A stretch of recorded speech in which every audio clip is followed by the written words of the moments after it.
All right, I think we're live. So I'm here today with Leadership Conversations with Meghan and Steve, sans Steve. He had another obligation for today, so I get to introduce you to our guest, Mark from Zealand Lumber, and I'll let you kind of give your own intro, but my intro to Mark is from my husband's company, Evenbound, which is a digital marketing company with a whole bunch of things and acronyms I was just saying that I don't totally understand because it's not my world, but he has a group of beautiful people who help to market companies across West Michigan nationally. And Mark has been, John's been a big fan of Mark for some time and kept saying, we really need to get to meet Mark. We really need to go to Sandy Point or take them out to dinner. And I said to Mark when we set this up, what a bummer that we're not doing that, but we do get to virtually meet here and learn a little bit more about Zealand. So I'll let Mark tell you his role at the company and kind of what things look like there. Absolutely. Thank you, Meghan. And, it's all about surrounding yourself with people that are smarter than yourself. And I'll tell you, John and his team absolutely knock it out of the park. So kudos to them for sure. And I want to talk a little bit about myself, but really more about our company. And before I start, just on behalf of our entire team, a big thanks to all the folks on the front line, right? It is tough and it's real right now. And so we just want to communicate that to everybody, our thoughts and prayers to those that have had loss, both in death as well as other loss that's happening all around us. Yeah. Scary stuff. Absolutely. So, my history at Zealand is going on about 25 years. I like to say I started right out of middle school, but that's really not true. I started out of high school and worked out in the yard at the time, and we had about 25 to 30 employees. If you fast forward to the start of this year, we're at about 325 employees. And so the company has grown, and my current role really is all about relationships with customers, also kind of an oversight of our supply chain, so relationships with our suppliers, and then kind of the marketing efforts, right? And so kind of sneeze in that message of Zealand Lumber, and it's an amazing story. I would say not only is Zealand Lumber an amazing story, but our industry is an amazing story, and I'm proud to be a part of all that we do, all of the communities that we transform and build. Yeah, and Zealand actually supplied to our house before there was a relationship, and I couldn't have been happier with the service that we got and the quality products that you sell. I'm a big fan of all things Anderson, especially, and giant windows everywhere and all of that. So thank you for what you've done personally for my own family.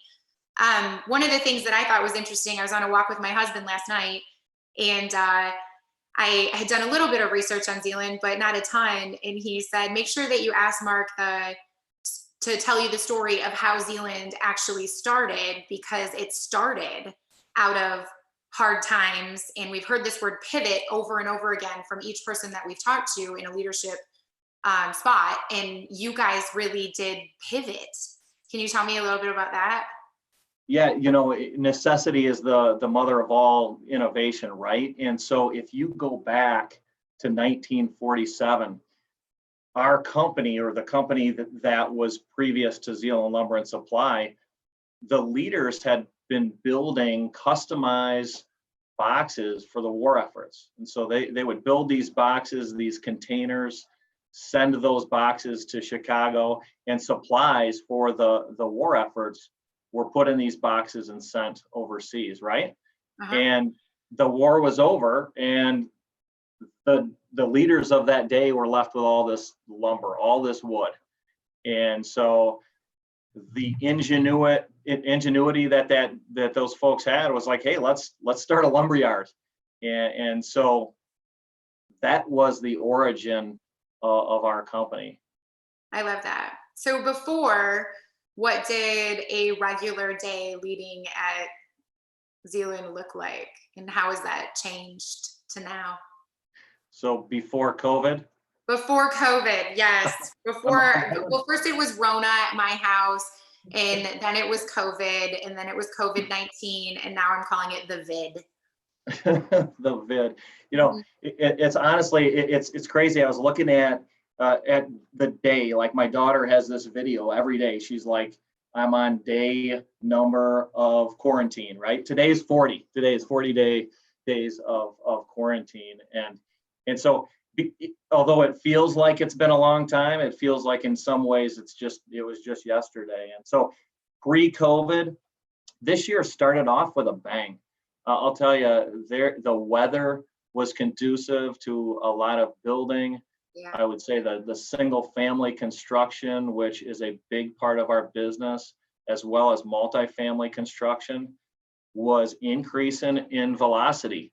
And it was different than a year ago, right? If we all remember last year, it was the whole first half of the year was weather related, right? We had all these headwinds.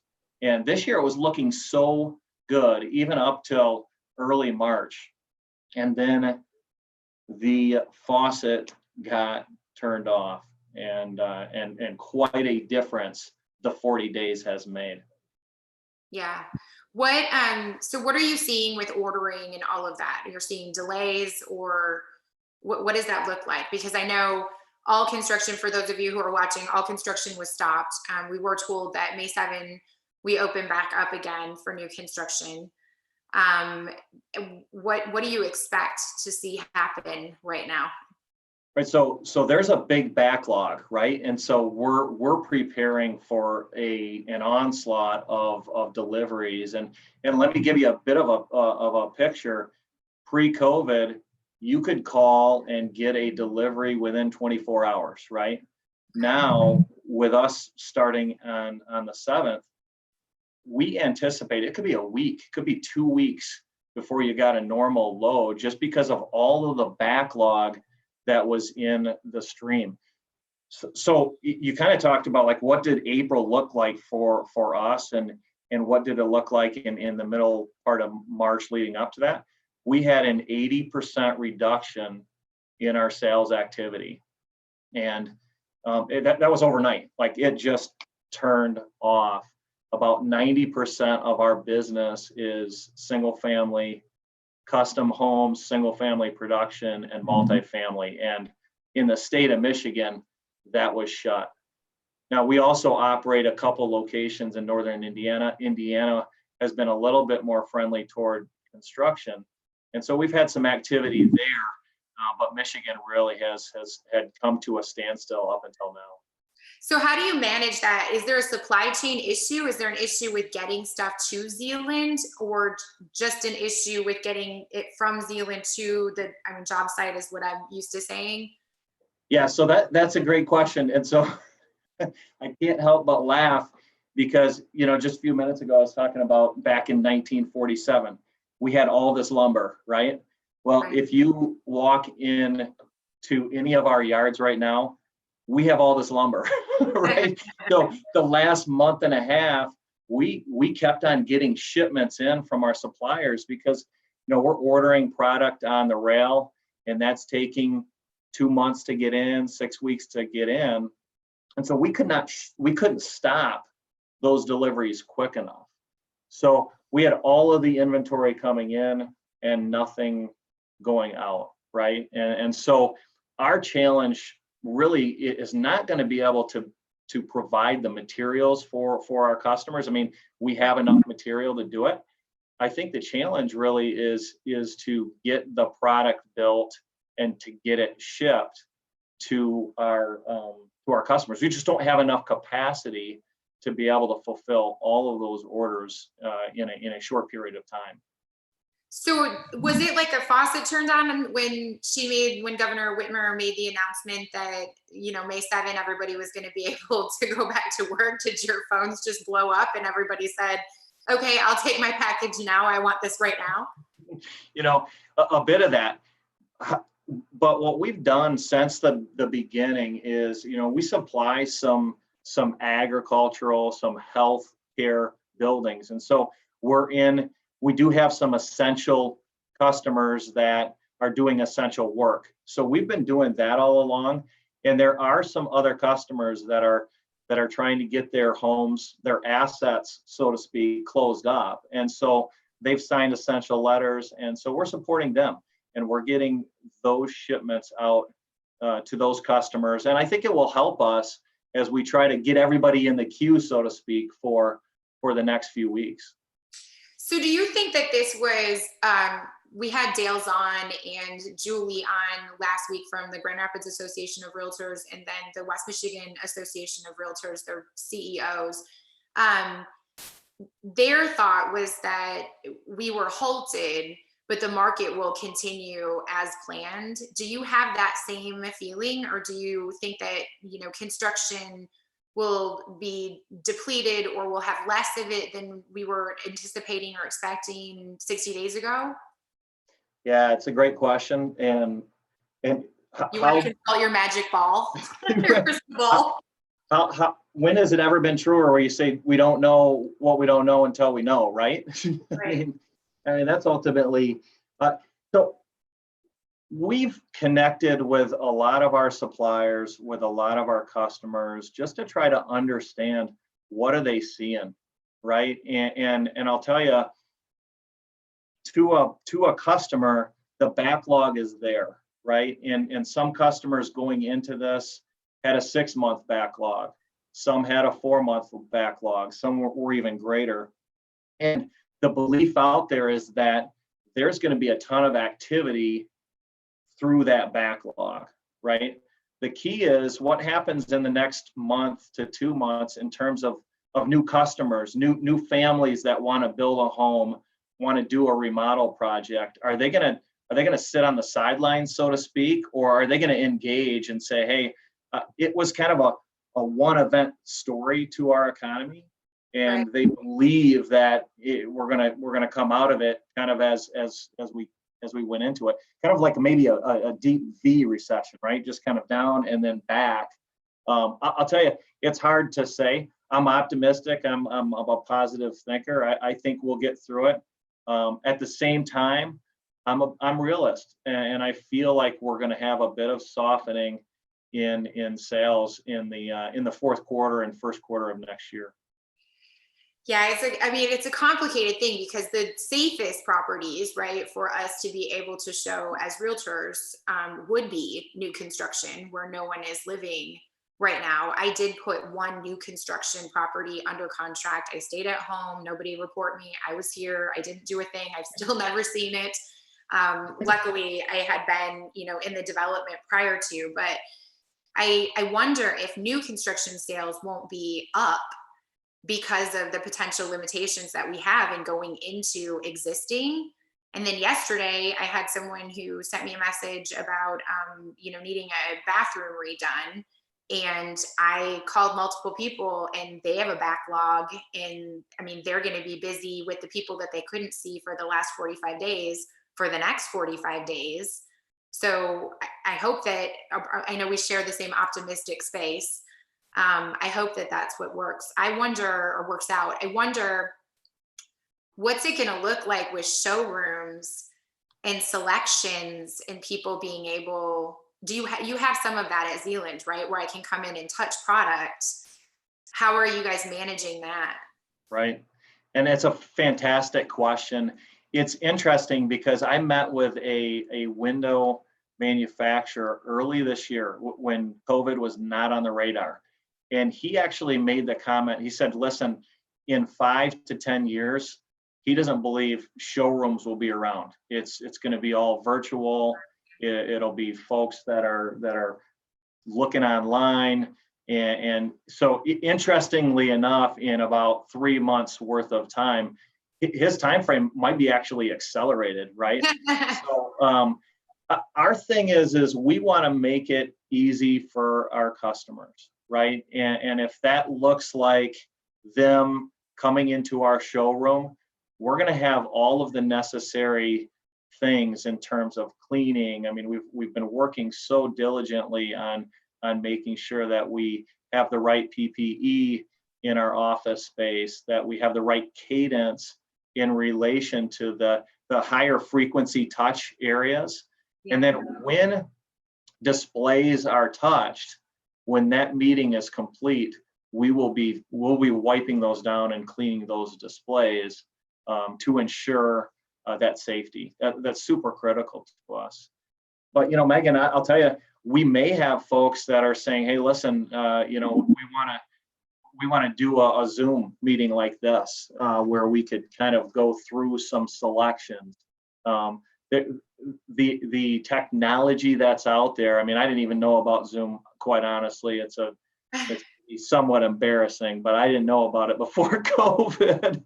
And but we're embracing this. Microsoft Teams. We're using all of this kind of technology because we feel like it certainly is here to stay.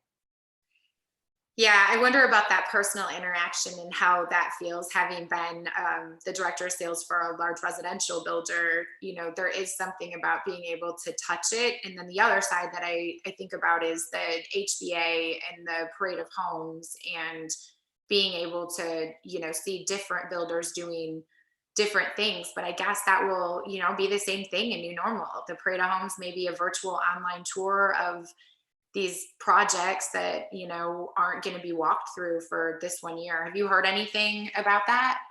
I will go back a couple of years. The HBA, the Lakeshore as well as the Grand Rapids HBA had some entrants that were virtual, right? And so they kind of got a little bit of a jump on it. I haven't heard the latest, but I do believe that you'll see more and more of that virtual kind of a tour, especially this year, right?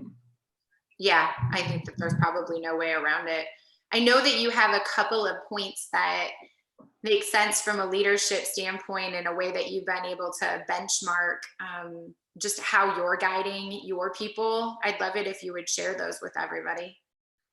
Yeah, so it's interesting because I've been thinking about, okay, did I change as a leader? And I would say no. The reality of it is it's almost like I'm doubling down, right? Doubling down on the characteristics that I am as a leader. And really it's all about kind of my wiring and my beliefs and my passions. And there's three things that I guess I wanted to talk about briefly with you. Obviously, maybe even get some of your feedback on it. But this whole idea, how they always had that kind of be kind initiative with the wristbands, right? I've kind of adopted the be calm, be positive, and be connected. And that really has been something that I think has been a positive thing for me, as well as the teams that I lead. Our be calm side of things it's all about like this idea that we're in a living system, right? We're all in living systems, multiple living systems, whether it's family or friends or work. And when anxiety comes into a living system, we have these different responses, right? And I was blessed to learn a little bit more about living systems with Roger Price. I'm not sure if you know Roger, but Leading by Design. And we unpack this whole idea of living system, and when anxiety comes into it, what kind of responses are out there, right? And I used to, as a leader, kind of overfunction, right? When anxiety comes in, I'd come in, overfunction, try to, save the day, so to speak. And I've kind of have a pivoted on that, using your language from earlier, and it's all about staying calm, right? And I did mess up on my daughter's middle school math that I tried to help her with a week ago, but yeah, it's all about staying calm, right? And being true to your beliefs and wiring, and then communicating that and staying connected with your teams. And so the be calm side of things is kind of where it started, because obviously we're in unprecedented times. Yeah, Tracy Wilson what is the Grand Haven High School principal, and one of the things she said that I learned when I was a teacher, when I was training to be a teacher, is your kids will read your energy. Anybody will read your energy. So if you go in hyped up, fearful, anxiety ridden, that's what you're going to get. You're going to get that right back. And I've noticed now, I mean, I've been called Pollyanna multiple times inside of this. You know, this is going to be 07, 08. I have no indicators that that's the direction we're going in, maybe because I survived that already. And that was when I opened my brokerage, when like, you know, it was just a complete and total mess.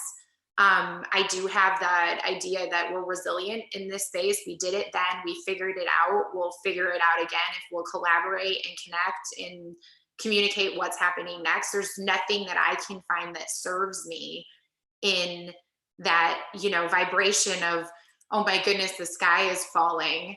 I guess I would rather be Pollyanna and be wrong, prepared, but Right. wrong, than be in that space. Are you seeing that most of your team, your clients, are responding in that same space? Like, we're going to be okay and we just all need to help each other?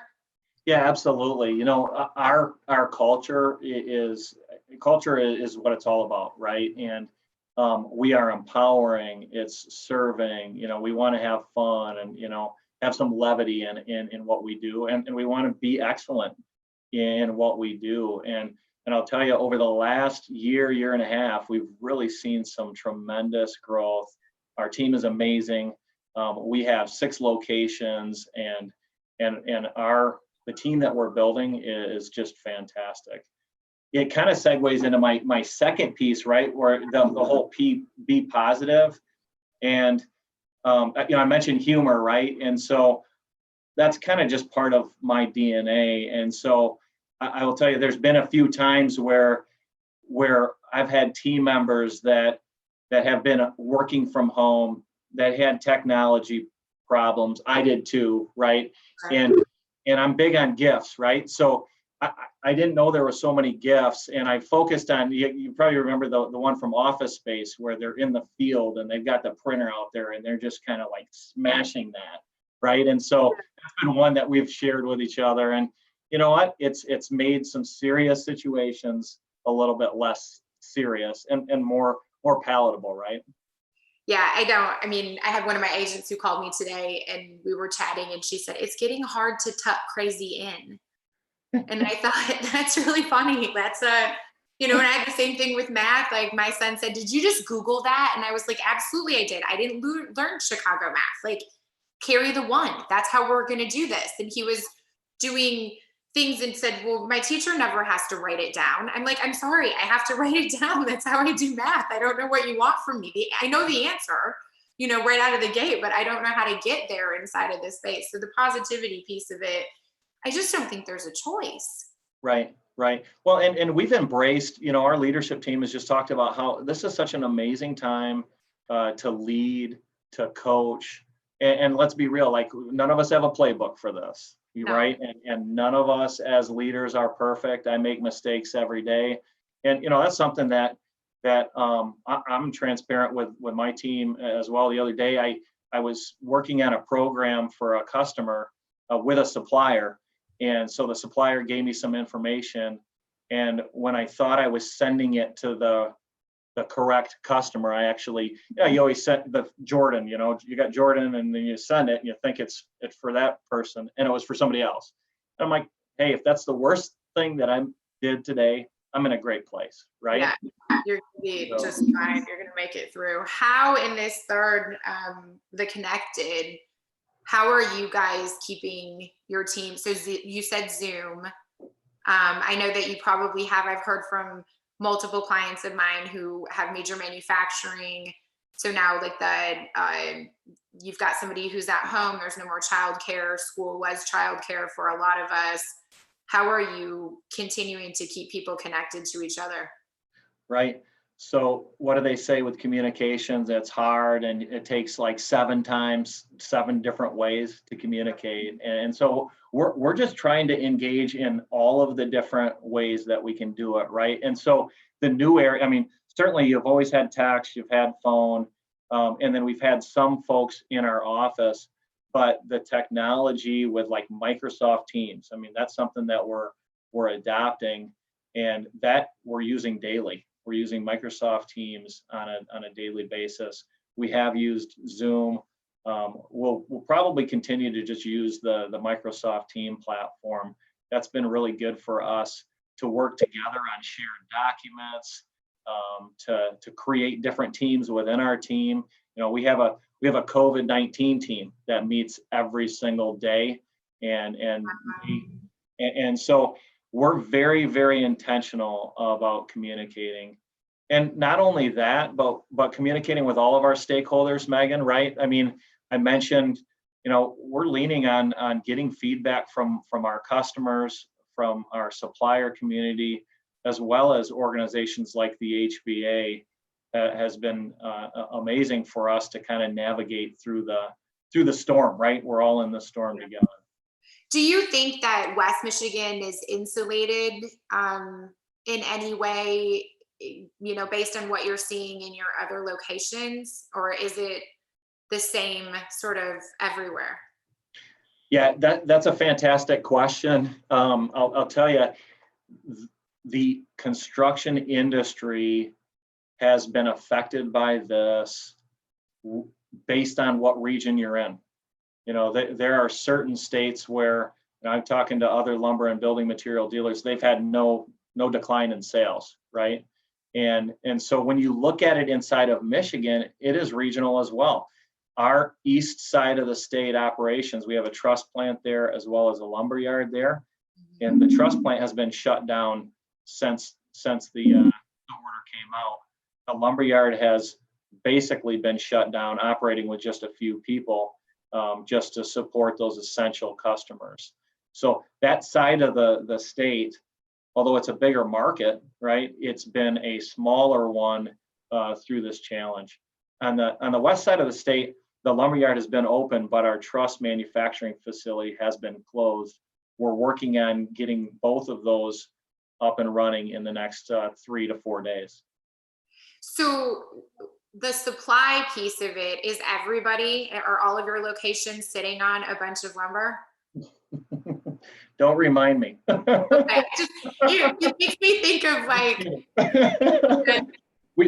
ants running out and trying to put, I don't know if you guys have ever seen what it looks like when you get a drop from like Zealand on a job site, but it is an incredible amount of Tinker toys that all need to go together in a very specific way. And so for me, thinking about even 10 custom homes in the amount of supply that would be needed to put that together is an incredible amount of, product.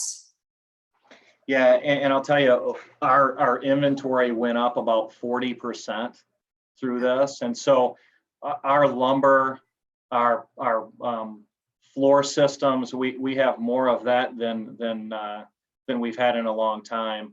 But then you look at you mentioned Anderson windows. We've got windows and doors, as well as siding and decking. We've got plenty of that product, and my paranoia level is really low, Megan. Like I said, there's a huge backlog, right. And we are actually super excited to get back into it and support our customers and the communities that they're building. So everybody out there who's been watching Incredible Tree Houses and all of those shows on Netflix like we have, as soon as we're opened up, then give Zealand a call and they'll put it all together for you, and you can go into the backyard and build your second residence back there. That's what my son Henry wants in the worst way. Is my lumber package ready yet? Is my lumber package ready yet?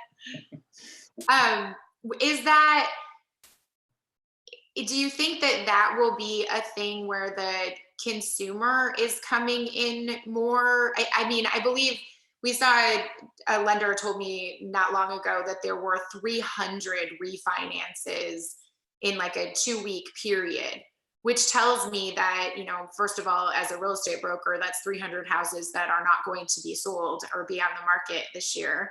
But secondarily, that if people are deciding to stay in their residence, that's when your new kitchens come in. That's when your back deck gets redone. That's when your roofer comes in. That's when all of these things happen. Do you think that will continue? Yeah, and I think you're spot on. I host a weekly radio show. It's called the At Home Show, and it's on WHTC, which is local in Holland, but there are podcasts on it. And tomorrow we actually talk about this whole idea of staycation and the best in outdoor living. that kind of thought that, we're going to maybe see more people that are staying around their house this year, or at least until we get a little bit more clarity on the coronavirus. So decking has been huge. It even through the shutdown, we've seen a little bit of activity with decks. We understood that there were some folks that had frames up and needed to finish the deck just for safety purposes. Yeah. And so we saw a fair bit of activity in relation to that. For the homeowner, that's kind of what you kind of nailed it, Megan. That's what we mean. We're all about the project. If you're going to redo your kitchen, or if you're going to replace your windows, or if you're going to build a new deck, that's where we come in and offer some real customized solutions. I do think that's a mistake that people make too. They think of like large supply companies being places that builders go to shop, and that's not true. There are places where the consumer comes to shop too and gets their product, and then makes a decision who they're going to contract with, or they're going to do their own thing. So I think it is important for people to know, if you need window replacements, that's something that Zealand can do for you. I always thought that before, like, oh, you only work with somebody like that if you're going to build a brand new home. And it's not true. Right. Absolutely. It's an important part of our business. We feel like we offer something that's different. We try to make it easier for the homeowner. I mean, let's face it, these are some big investments. I mean, decks alone can cost $18,000 to $20,000 to $30,000 just for the material, right? And so when you're investing in that kind of a level of dollar, you want to make sure that you're going to somebody that you can trust. Yeah, I couldn't agree more. What's the space that you think, as people start to come back to work and all of this starts to shift and change, because that's going to happen sooner for you than later, what do you think the biggest problem or thing to overcome is going to be? The supply, or something else? Yeah, so I think there's actually a couple things that I maybe want to highlight, and I think the thing that we're focusing on first is this whole idea of safety, right? We want to create an environment where all of our team members are safe and feel safe to work. We also want to, because we're on job sites all the time. We want to make sure that when we are on those job sites, that we're operating in a fashion that is safe, not only for our people, but for the other folks that are on that job site, right? The industry is going through a big change, and this isn't new. It kind of, the last couple of years, we've been talking a lot about how our industry looks a lot like it did 50, 60 years ago in terms of the process of homes being built, right? Yeah, the technology is better, but the process still is, you bring material to a job site and it's built in an outdoor area, right? And so we think that this is going to accelerate some changes in relation to our industry. The velocity in which customers can build is going to slow with some of these new regulations, right? And so we're looking at areas that we can help shorten that build cycle a little bit.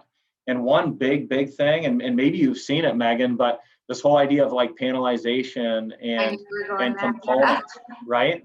And we have 3 different plants that are building wall panels, and we think this will be the impetus for more customers to look at that kind of a solution.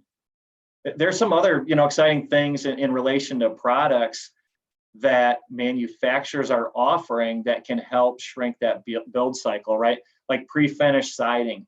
LP's got a new pre-finished siding that they're delivering to the market. If you're buying a front door, you can get it pre-finished in whatever color, solid color or stain that you would like. And so those are opportunities for you to shrink that cycle, maybe have less people on your job site, and get your projects built in a timely fashion. And I don't think people understand this, the difference between pre-panelized and modular. So if you can speak to that piece of it a little bit. About a year and a half ago, I sold a house and I walked into it and absolutely knew that it came out of Indiana and that it was a kit. I knew it was. And we had done some pre-panelized, I mean, $1 million homes in pre-panelized. And it is unbelievable to see how fast you can have 2A6 construction happening on a platform of a house. But can you talk a little bit about pre-panelized and why that is an option and a good option? Right. So if you go back, kind of the first generation of pre-panelizing would be the roof trusses, right? And our markets adopted roof trusses for 20, 30 years. What the panelizing is evolving into is other parts of the home are being actually pre-built in a controlled factory setting, right? So the difference in our conversation here is that traditionally a lumberyard like Zealand Lumber and Supply would put together a material list, put it in a bundle or bunks and ship it to the job site. And essentially the framers would then put the material together. They build the walls, they build rafters and put the home together on the job site. And what's happening now is as our industry is shifting from one generation to the next generation of trade, we're seeing less and less folks get into our industry, right? And so ultimately, the craftsmen, the amazing craftsmen that we've had for so long, they're retiring, and we don't have that skilled labor that we used to. And so what panelizing does is it offers a solution where the homes can essentially, the walls can be pre-built in a controlled environment in a building and then shipped to a job site, essentially like a kit, right? Right. So you might have to have one or two people that are experts in it, and then you can have some other folks that can just help you put the walls up. They don't have to be as skilled to be able to build a home. The other thing that it does is it speeds up your build cycle. And up until this point, we've seen a lot of it for apartments and multifamily, you know, where there's repetition in a project. But over the last 6 months, and even over the last month, we've had more and more conversation with single family builders that are looking at this as a solution to their projects. Is the investment the same? Is the expense the same? Right. So, you know, ultimately it costs a little bit more because your manufacturing is moving from a job site to a controlled building, right? And so we're not just sending out material, we're sending out material that's value added because we've actually put those walls together. So there's a little bit of extra investment from material side. On the labor side, you know, you should be able to catch some savings because it will, the framers out there will be able to build it quicker, right? And so they could do more jobs conceivably, right? If they embrace the wall panel process. Yeah, and if you guys haven't seen it before, it's wild when it shows up. I mean, it is like, it feels like Legos, like boom, boom, boom, boom, boom, boom, boom, and the whole thing is, and I knew because I knew it was out of Indiana because I had seen it before, but it was actually an Amish built house that came in pre-panelized and, you know, 2-story colonial, dining room on one side, living room on the other side, exactly what I was looking at. But you would never know in a custom build that there was a difference. It'll be interesting to see whether we see more of that to speed up the curve, you know, as we move forward through all of these. Yeah, you're spot on. You know, the wall panels that we built, we put sheeting on the exterior walls. Yeah. We don't put the windows in yet, but that could be on the horizon, right? You could put the windows in and maybe you ship those panels vertically. We've also had some conversation in terms of the floor system. And can you actually build 8-foot by 32-foot floor cassettes, if you will? And that's coming. It's already being done on the West Coast, and we feel like the Midwest will see more and more of those kind of components to help speed up the build. Yeah, I definitely feel like we're behind. When my cousin, who's my best friend, lives in Austin, and some of the stuff that I see being done there, I'm like, why can't we do that? And I get it when we're in Tennessee or Kentucky and you see all the brick and you think about how expensive stone and masonry and brick is here.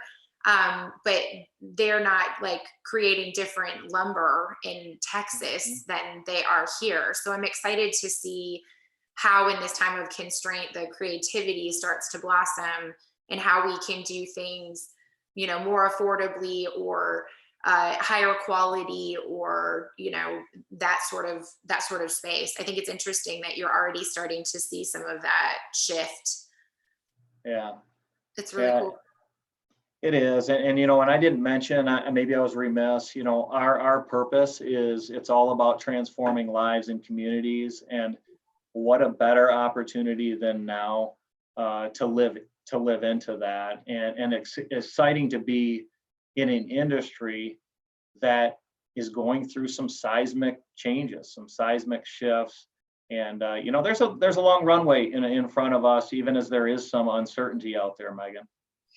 I see that. I also see that this is a beautiful place to live, and we have amazing schools. We have great healthcare. We have some of the most remarkable natural resources that I've ever seen. And I've been, all over the United States.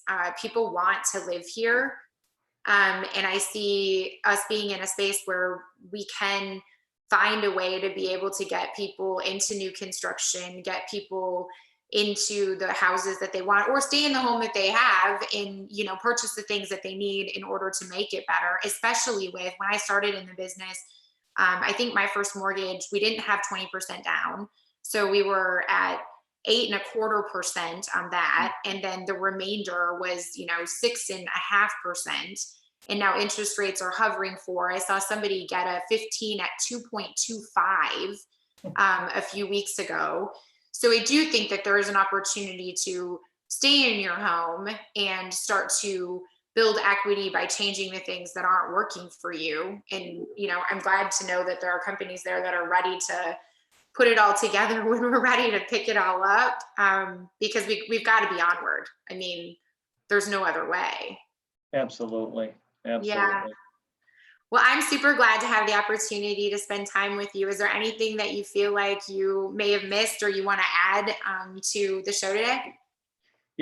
I think I would just kind of end with that whole idea of a better day is to come, right? There certainly is hope. We don't know when it's going to be, and I'm not sitting here with hey, it's coming in 2 weeks or a month or 2 months, but certainly we're going to get through this, and better days are to come. And it's going to make us all better. This will make us better at what we do, and everybody's going to look different. Not sure how that's specifically going to look like, but exciting to get there for sure.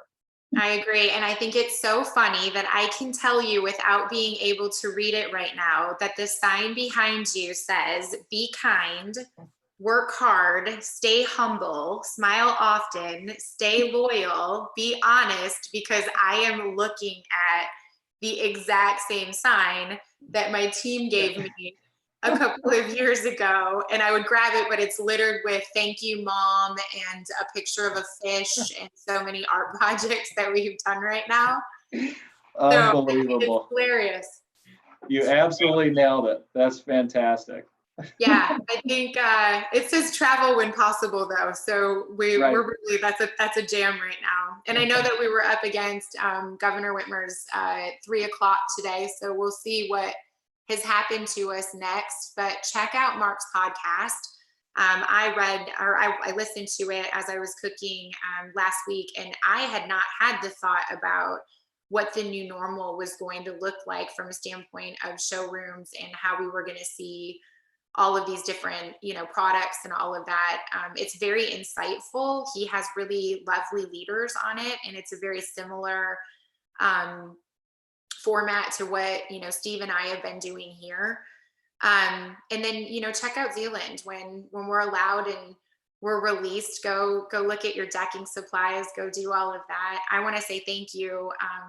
You're as lovely as my husband said that you are. I love the backstory of a company that's been through all kinds of ups and downs and shifts and has found a way to be able to pivot, find ingenuity in order to really deliver a better product or a better service to clients. And I'm excited to see, what that means and how that breaks down for all of us.